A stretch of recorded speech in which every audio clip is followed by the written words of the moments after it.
My 8 years as Vice President were quite a journey during a time of big events and great decisions.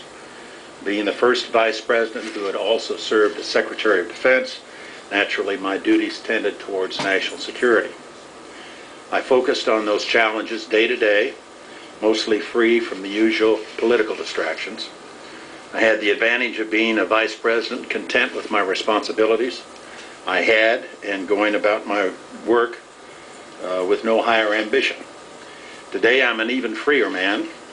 Your kind invitation brings me here as a private citizen, a career in politics behind me, no elections to win or lose, and no favor to seek. The responsibilities we carried belong to others now. Although I'm not here to speak for George W. Bush, I am certain that no one wishes the current administration more success in defending the country than we do. We understand the complexities of national security decisions. We understand the pressures that confront a president and his advisors. Above all, we know what is at stake.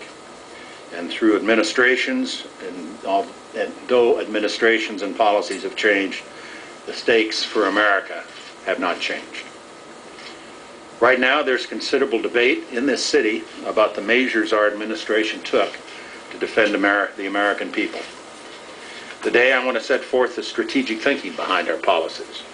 I do so as one who was there every day of the Bush administration, who supported the policies when they were made, and without hesitation would do so again in the same circumstances.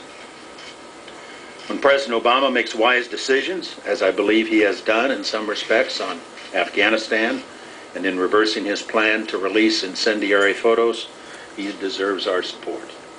And when he faults or mischaracterizes the national security decisions we made in the Bush years, he deserves an answer. The point is not to look backward. Now and for years to come, a lot rides on our President's understanding of the security policies that preceded him. And whatever choices he makes concerning the defense of the country, those choices should not be based on slogans and campaign rhetoric, but on a truthful telling of history. Our administration always faced its share of criticism. From some quarters, it was always intense. That was especially so in the later years of our term, when the dangers were as serious as ever, but the sense of general alarm after September 11th was a fading memory. Part of our responsibility, as we saw it, was not to forget the terrible harm that had been done to America, and not to let 9/11 become the prelude to something much bigger and far worse. That attack itself was, of course, the most devastating strike in a series of terrorist plots carried out against America at home and abroad. In 1993, terrorists bombed the World Trade Center, hoping to bring down the towers from a blast down below. The attacks continued in 1995 with the bombing of U.S. facilities in Riyadh, the killing of servicemen at Khobar Towers in 96, the attack on our embassies in East Africa in 1998, the murder of American sailors on the USS Cole in 2000, and then, of course, the hijackings of 9/11 and all the grief and the loss that we suffered on that day. 9/11 caused everyone to take a serious second look at threats that had been gathering for a while, and enemies whose plans were getting bolder and more sophisticated. Throughout the 90s, America has responded to these attacks, if at all, on an ad hoc basis. The first attack on the World Trade Center was treated as a law enforcement problem, with everything handled after the fact. Arrest, indictments, convictions, prison sentences, case closed. That's how it seemed from a law enforcement perspective. But for the terrorists, the case was not closed. For them, it was another offensive strike in their ongoing war against the United States. It turned their minds to even harder strikes and higher casualties. 9/11 made necessary a shift of policy aimed at a clear strategic threat, what the Congress called an unusual and extraordinary threat to the national security and foreign policy of the United States. From that moment forward, instead of merely preparing to round up the suspects and count the victims after the next attack, we were determined to prevent attacks in the first place. We could count on almost universal support back then because everyone understood the environment we were in. We'd just been hit by a foreign enemy, leaving 3,000 Americans dead, more than we lost at Pearl Harbor. In Manhattan, we were staring at 16 acres of ashes. The Pentagon took a direct hit, and the Capitol or the White House were spared only by the Americans on Flight 93, who died bravely and defiantly. Everyone expected a follow-on attack, and it was our job to stop it. We didn't know what was coming next, but everything we did know in that autumn of 2001 looked bad. This was the world in which Al-Qaeda was seeking nuclear technology, and A.Q. Khan was selling nuclear technology on the black market. We had the anthrax attack from an unknown source. We had the training camps in Afghanistan and dictators like Saddam Hussein with known ties to Mideast terrorists.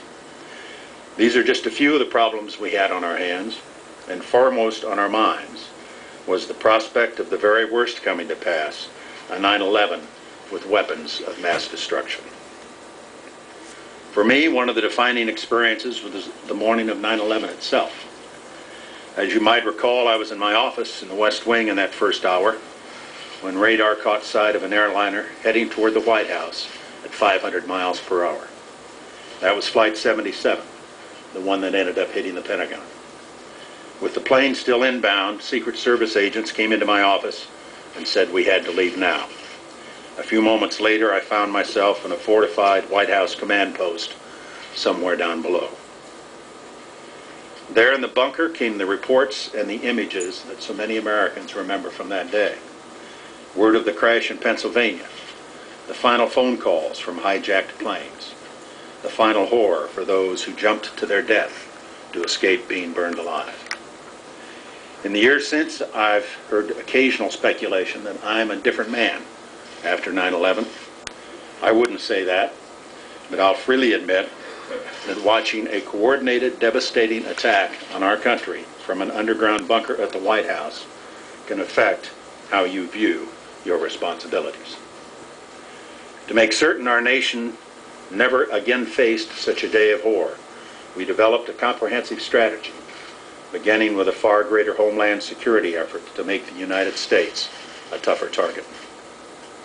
But since wars cannot be won on the defensive, we moved decisively against the terrorists in their hideouts and sanctuaries, and committed to using every asset to take down their networks.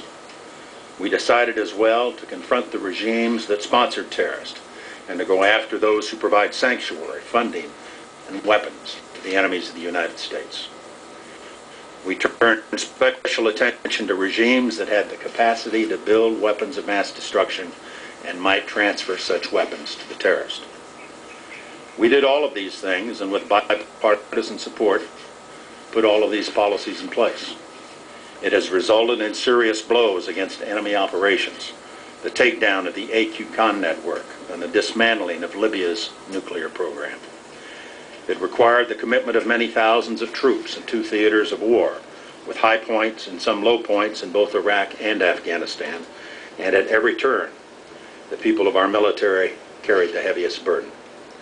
Well over 7 years into the effort, one thing we know is that the enemy has spent most of his time on the defensive, and every attempt to strike inside the United States has failed.